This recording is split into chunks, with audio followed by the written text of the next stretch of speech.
ijoro ryo kuri uyu wa kane rishyira ku wa gatanu, isi yakangutse ku nkuru yasakaye ku isi yose igira iti Israel yagabye igitero cy'indege z'intambara zisaga drone 200, igaba igitero ku kigo cya Natanz muri Iran, aho bikekwa ko hari hihishe ububiko bw'ibikoresho byifashishwa mu gukora intwaro kirimbuzi za nucleaire.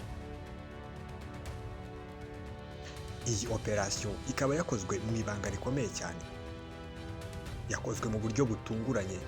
Bigaragara ko Israel yamaze amezi itegura ibikorwa by'iperereza bifatanyije n'inzego z'ubutasi nka Mossad ndetse n'abasirikare b'inzobere mu bitero bya kure. Ku musozo w'iki kiganiro turaza kuvuga uburyo iyi operation yaraye ikozwe ihuzwa cyane n'ibyanditswe muri Bibiliya, aho bivuga ko ishobora kuba ari intambara ya Armageddon. Turaza kubireba. Nanone bivugwa ko hari ibikoresho byatewe virusi ya Zero Day hakoreshejwe cyber attack kugira ngo habangamirwe uburyo bwo kwirinda kw'iyi site yaturikijwe, aho bivugwa ko yaribitswemo ibisasu kirimbuzi. Ibi byose bikaba byakozwe mu bwiru, ndetse mbere gato y'igitero byagaragaye ko murandasi internet muri ako gace yari yaraciwe.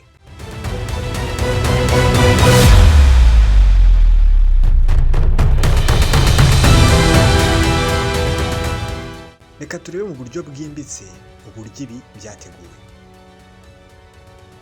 Kugeza ubu nta ntambara ishyushye iratangira ku mugaragaro hagati ya Israel na Iran, ariko ibi ni nk'umuriri utera ishyamba. Abasesenguzi bavuga ko iyi operation yari igamije kuburizamo gahunda y'ibanga Iran yaba ifite yo gukora ibisasu kirimbuzi.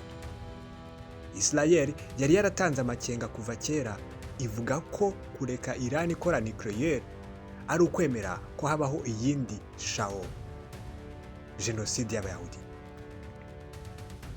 Iyi operation yagiye ku murongo nyuma y'iminsi 60 y'amasuzuma ya satellite, guhuza amakuru y'ubutasi bw'ibihugu byo mu burengerazuba n'ibikorwa byo kwinjiza abantu imbere muri Iran, clandestine agents.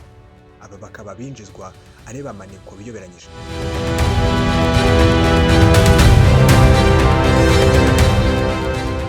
Mu byahishuwe muri Bibiliya, umutwe waho wa 16 ku murongo wa 12 ugera ku wa 14 hagira hati, umumarayika wa gatandatu yasutse igikombe cye ku ruzi runini rwa Efurate, amazi yarwo arahuma kugira ngo inzira y'abami bava iburasirazuba yitegurwe, kuko ari imyuka y'abadayimoni ikora ibimenyetso ikajya aho abami b'isi yose bari kugira ngo ibateranirize mu ntambara yo ku munsi ukomeye w'Imana ishobora byose.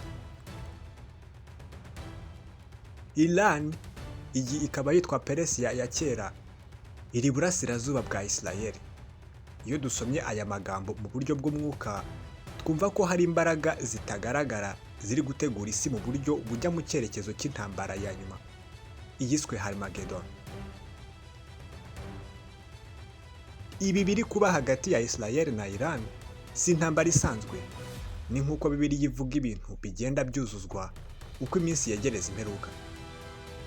Muri Matayo 24 umurongo wa 6 haranditse hati, muzumva inkuru z'intambara n'amakuru y'intambara, ariko ibyo byose ni intangiriro y'imibabaro. Mu Batesaloniki ba mbere ho ku mutwe wa 5 umurongo wa 3 haravuga hati, iyo bavuga bati dore amahoro, dore umutekano, nibwo kurimbuka kubageraho gutunguranye nk'ibise by'umugore utwite. Kugeza ubu Iran yijeje Israel nayo kuza kuyigerera mu kebo babagereyemo, nyuma yo kubagabaho igitero cy'indege zisaga 200 zikabarasa ubutitsa. Ibikorwa remezo byasenywe ni byinshi, inkomere ndetse n'abapfuye nabo baracyabarurwa amagana n'amagana buri munota, isaha ku yindi.